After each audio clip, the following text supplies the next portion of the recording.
growing up as a kid, my dad, for many years of our childhood, he had his own business where he did like construction work and like hard landscaping work, building ponds and patios and decks and stuff like that. And that was just like what our summers looked like growing up, right? We'd go with Dad on the job site with his team and go do all that stuff.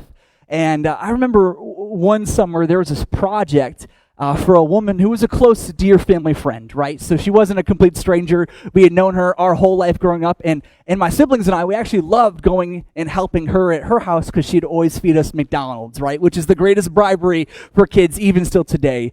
If our kids are going crazy, we say, listen, and living across the street from McDonald's now does not help. Does not help, y'all.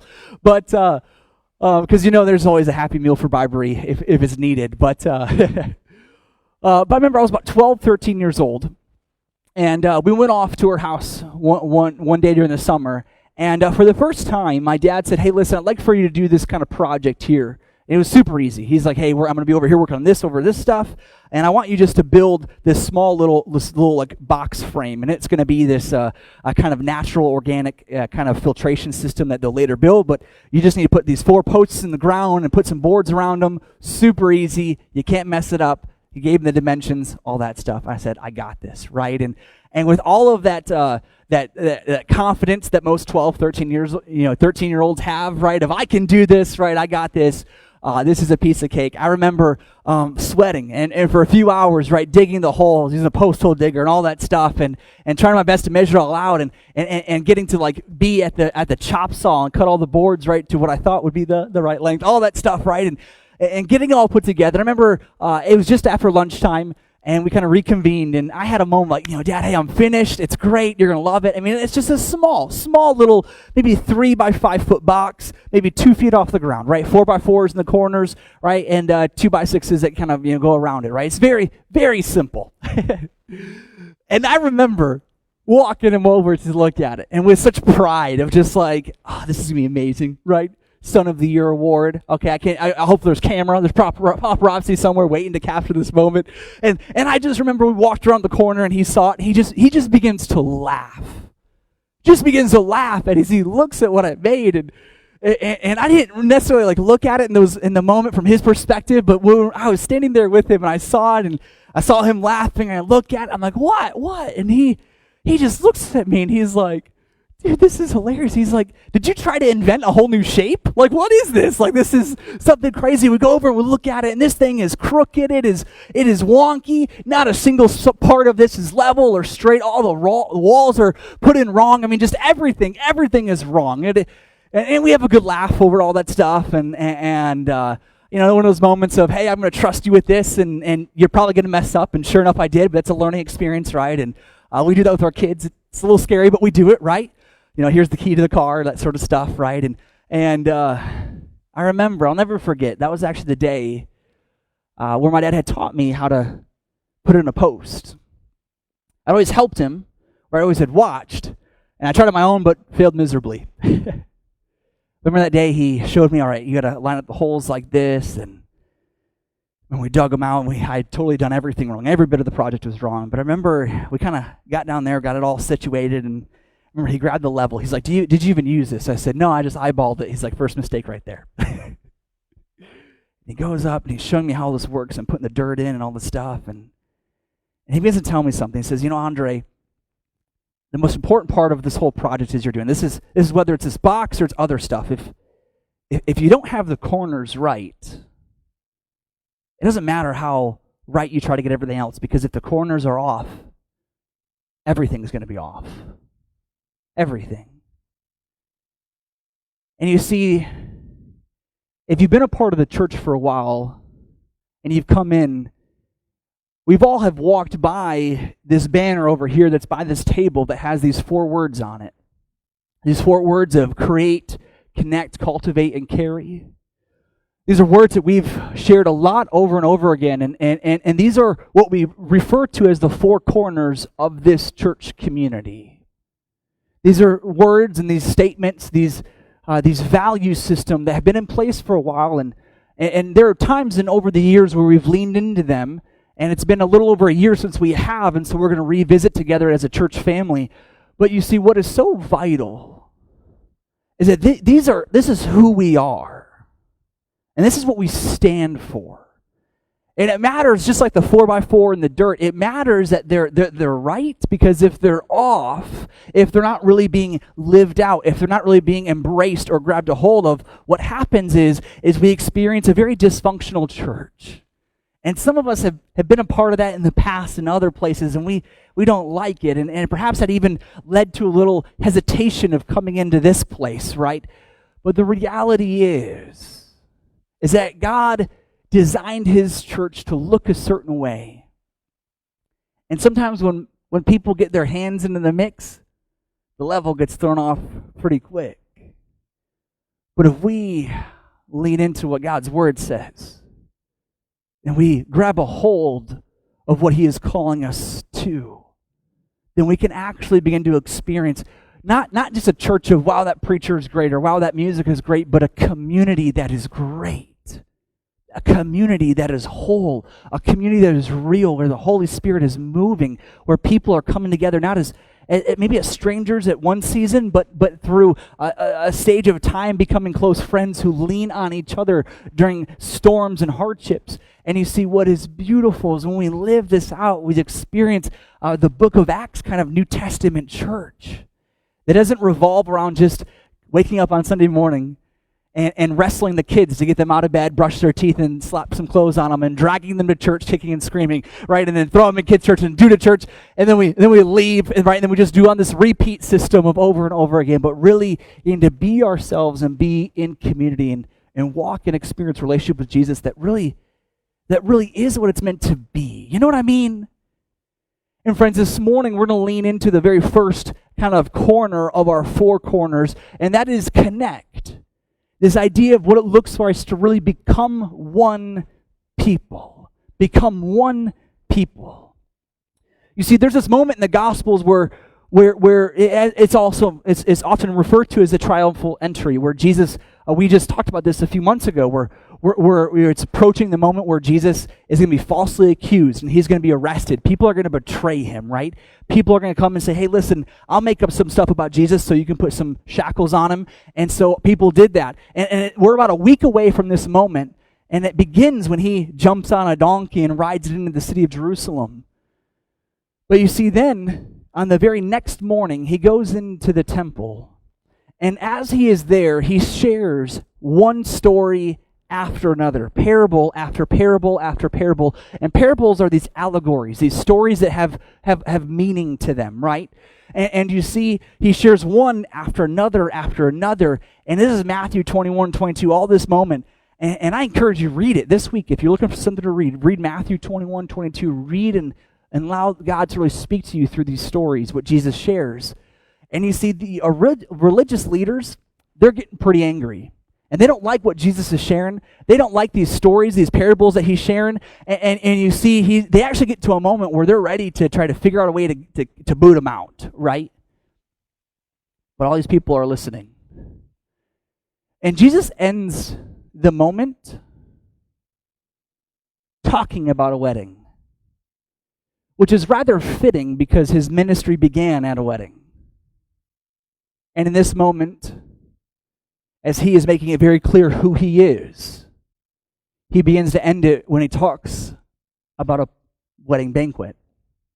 Matthew 22, verse 1 says this: Jesus spoke to them again in parables, saying, the kingdom of heaven is like. That is an expression over and over again. When we read through the Gospels, we read the kingdom of heaven is like, the kingdom of God is like. And this is when Jesus is pulling back the curtain and trying to get the world to understand this is really what God is up to. This is really what he's like. You've had it wrong all this time, and this is what it is really like. He says, the kingdom of heaven is like a king who prepared a wedding banquet for his son. He sent his servants to those who had been invited to the banquet to tell them to come, but they refused to come. Then he sent some servants and said, tell those who have been invited that I prepared my dinner. My oxen and fattened cattle have been butchered, and everything is ready. Come to the wedding.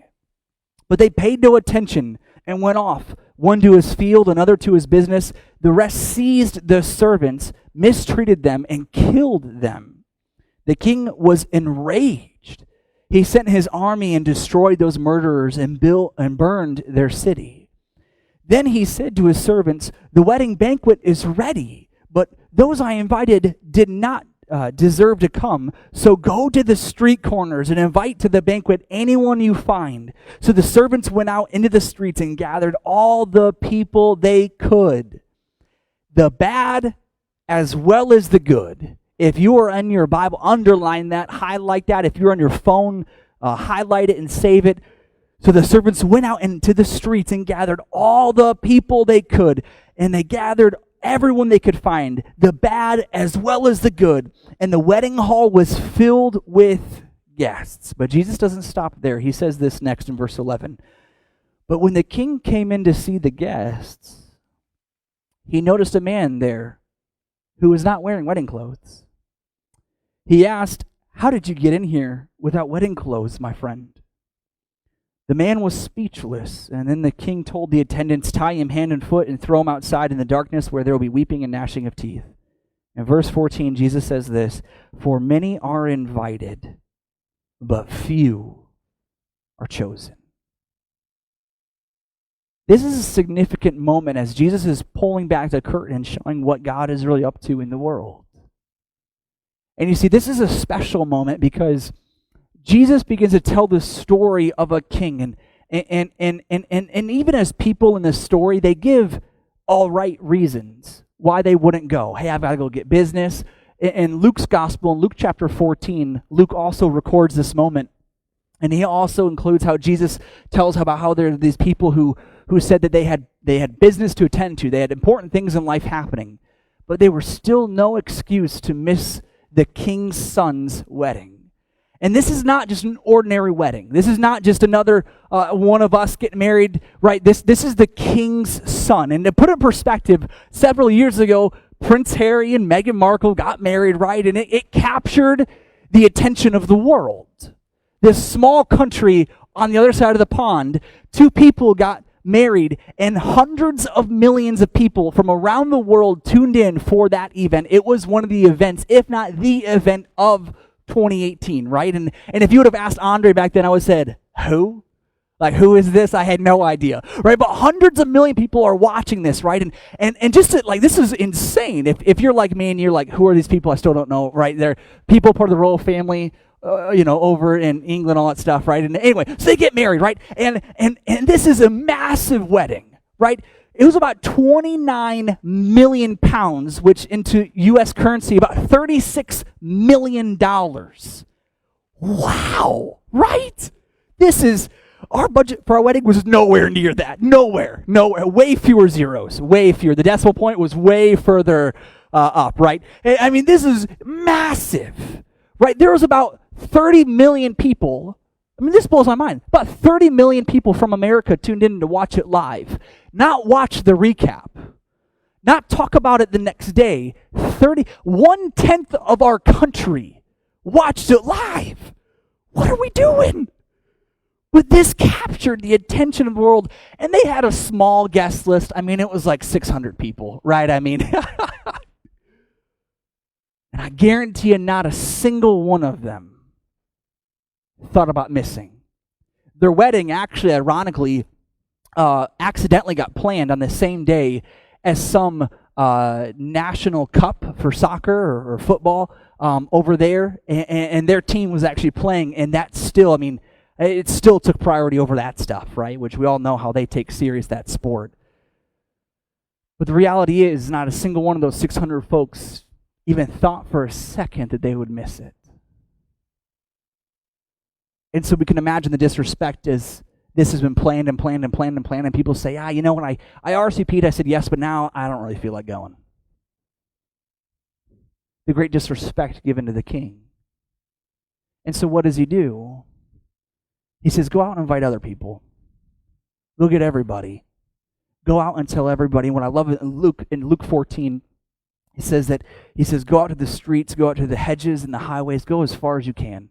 Go as far as you can see, and then go even further. And just tell everybody. And who comes is great. And it says right here that the bad as well as the good showed up. That everybody was invited. And everyone came.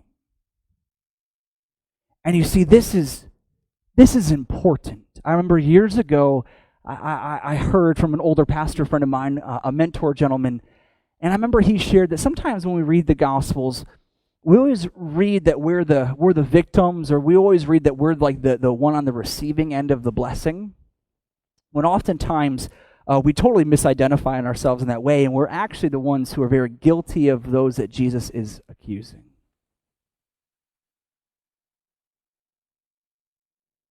Especially in this scenario.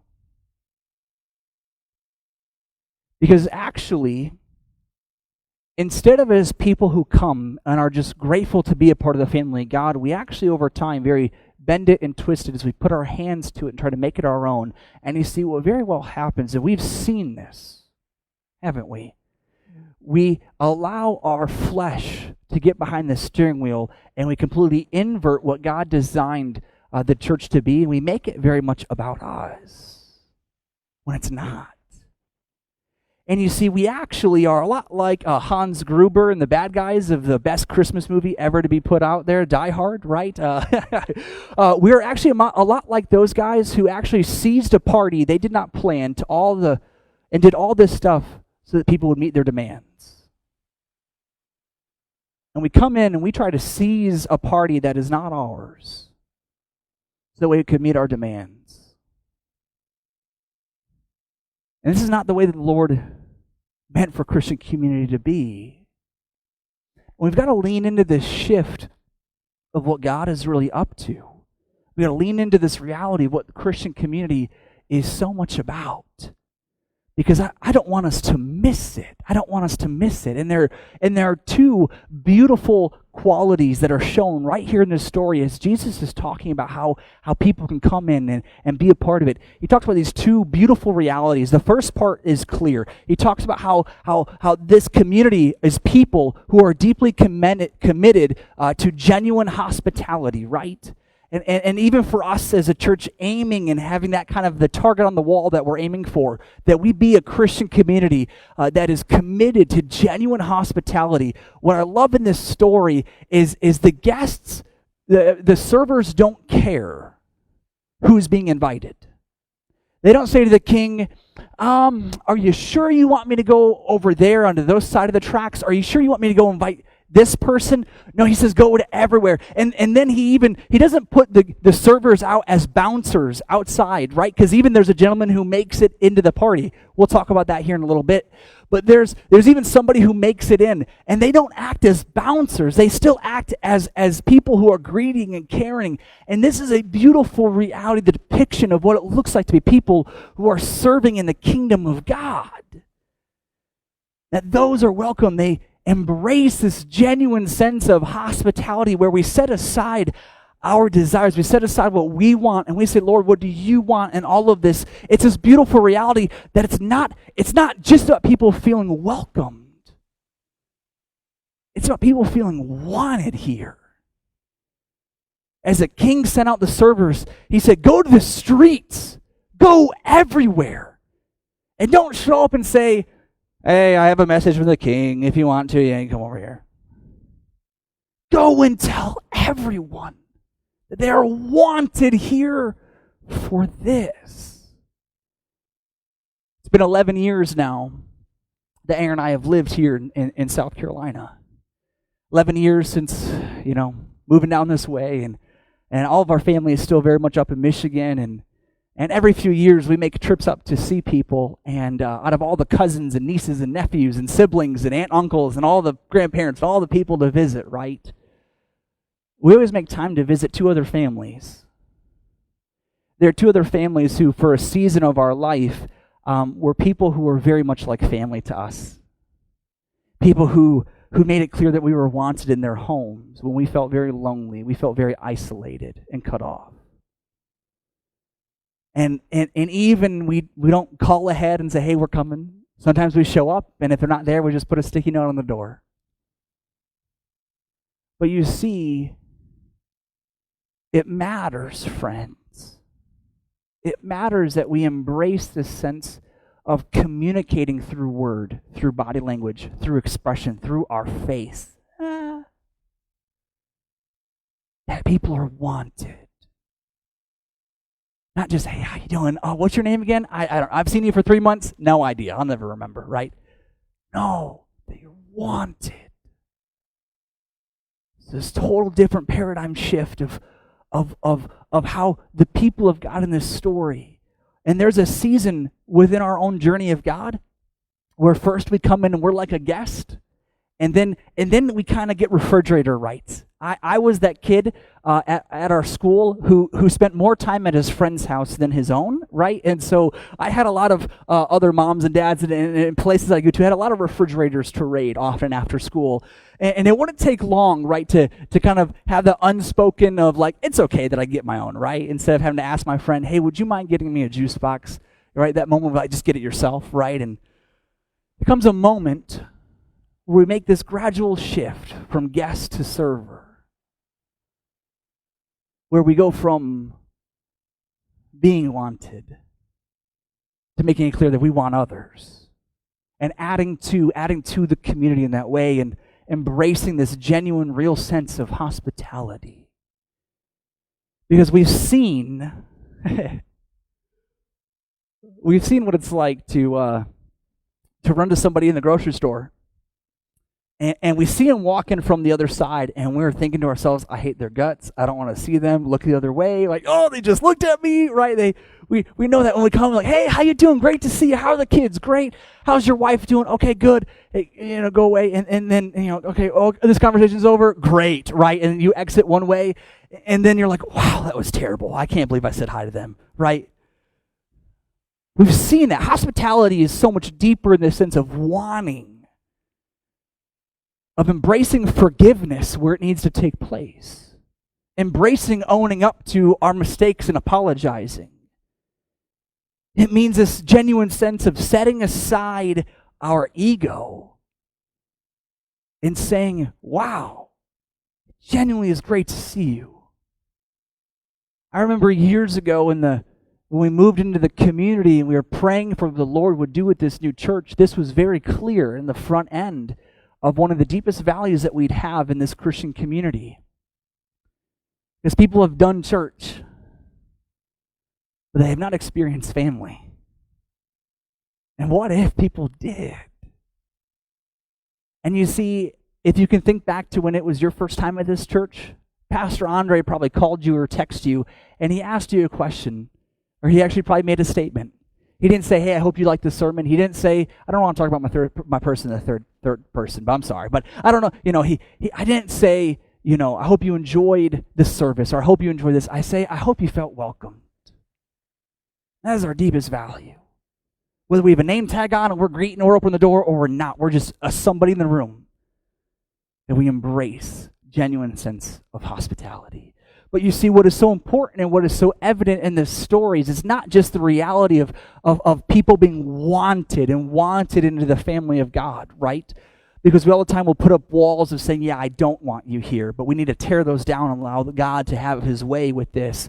And you see, what is so important, what drives this, what is evident in this story is the church has got to be a community committed to putting Jesus at the center of everything.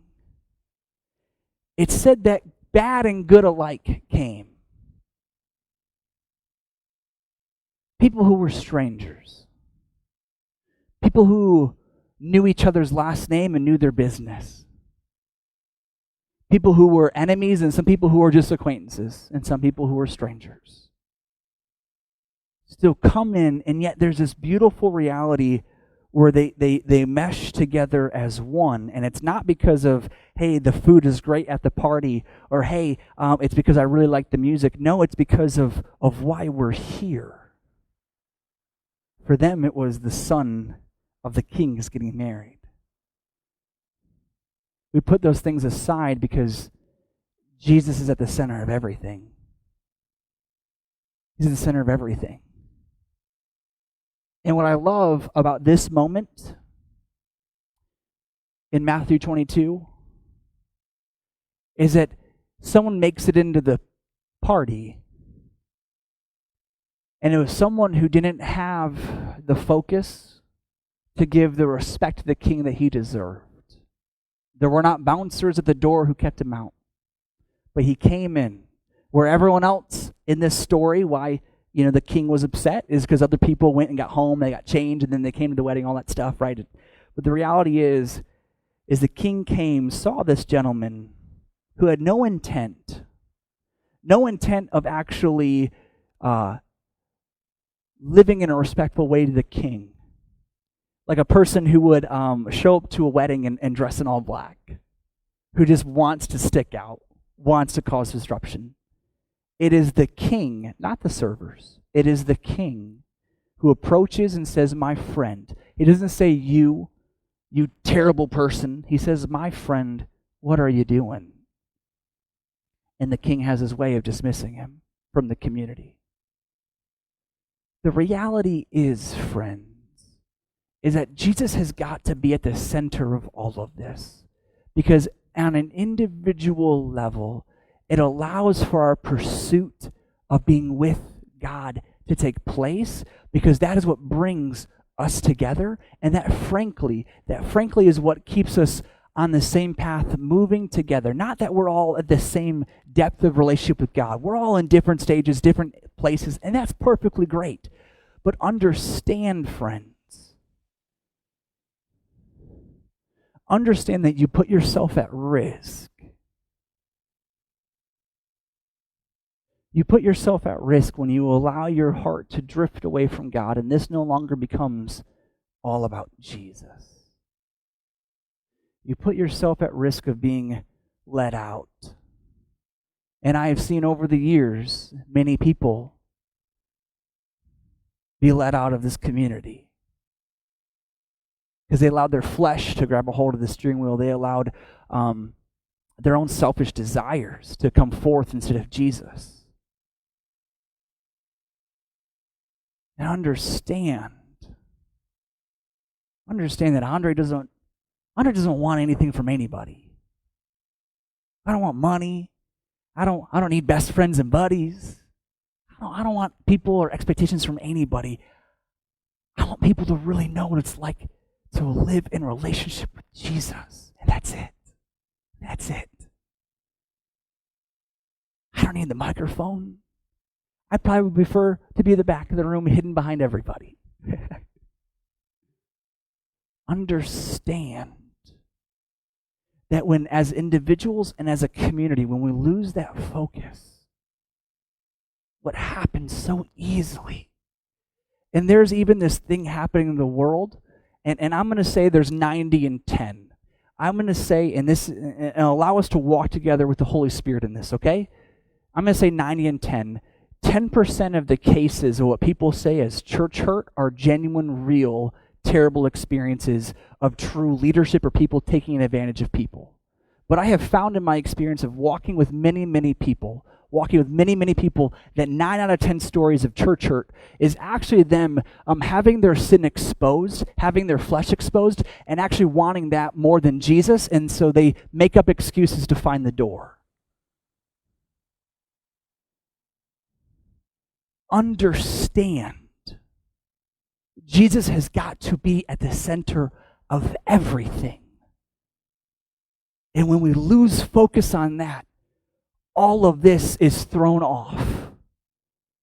Because much like in our marriage, when we live for ourselves and we love to get from the other person, well, that's living for me and not living for us and not living for Jesus. And we experience that disruption, that chaos in our marriage, right?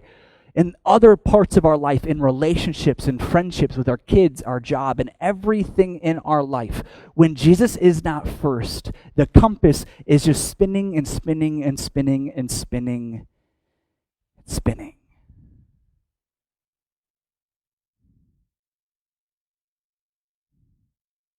And as we sit on the edge of a whole new chapter, as we sit on the edge of a whole new season being started, as one Sunday at a time we count down from here, and we look forward to what the new home awaits for us. Change is on the horizon, and soon there will be a lot of new friends who come into the party with us. And it is up to us to make sure that we embrace genuine hospitality and that Jesus is at the center of everything. Because it's easy, friends. It's easy to lose focus. And if we're on this path of being a community that becomes one, I mean, I read the New Testament and I read stories of how the church would come together in people's homes and they would just do life and they'd care for each other. And it is beautiful, isn't it? And I'm like, wow, I want that. I'm not interested in pretending. I'm not interested in trying to impress or make people think highly of me at all. Aaron picks out my outfit most weeks. If it was up to me, I'd make a giant fool of myself. So make sure you say thank you to Aaron.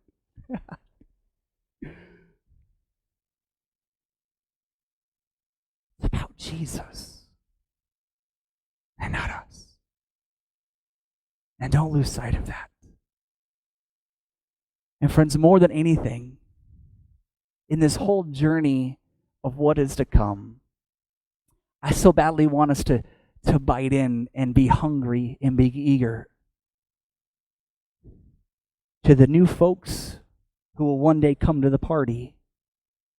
I remember years ago, I was on staff at another church in the upstate, and there was this season where I got to kind of be over a part of our welcome ministry, and I was a pastor who functioned in a lot of other things. And I remember once as I was teaching people, like, hey, this is what it looks like to create a community who wants people. I remember we had a woman who came in, and the church it was a brick church that sat up on a hill, and with these big old steps off the front. If you just picture that with me, and I remember this woman. She parked her car in one of the furthest parking spots, and she walked up the parking lot. And if you ever notice, this is one of the reasons why I often just meet people in the parking lot, because sometimes I'm just too impatient, right? Kind of like when grandkids see their grandparents, they just run off ahead. I'm just too excited to see people. I don't want to just stand at the sidewalk and wait. And you see, I remember this woman, she got out of her car all by herself, and I remember I began to walk down towards her. I remember her name was Tabitha. I hugged her, said, hey, good morning, great to meet you. Hey, I'm Andre. I remember after a few weeks, she started to bring her family and started to see new things happen. And I remember her getting baptized and her husband and kids, and just Jesus grabbed a hold of them. There was one day where she actually kind of shared some of her story. I remember we were with a group of people, and she shared the very first Sunday she came. And I'm just being Andre. That was another Sunday. And she goes on to share about how she was afraid. She felt like this wasn't a place that she could belong in, that she wasn't meant to be at, and all of those things. I remember she began to cry, and she just began to go into how the walls began to fall down when she realized that she was wanted there. No one wanted anything from her. They more than anything wanted to see Jesus given to her. And you see, when we let that kind of attitude permeate in our family, that's when beautiful things happen. We don't want anything from anybody.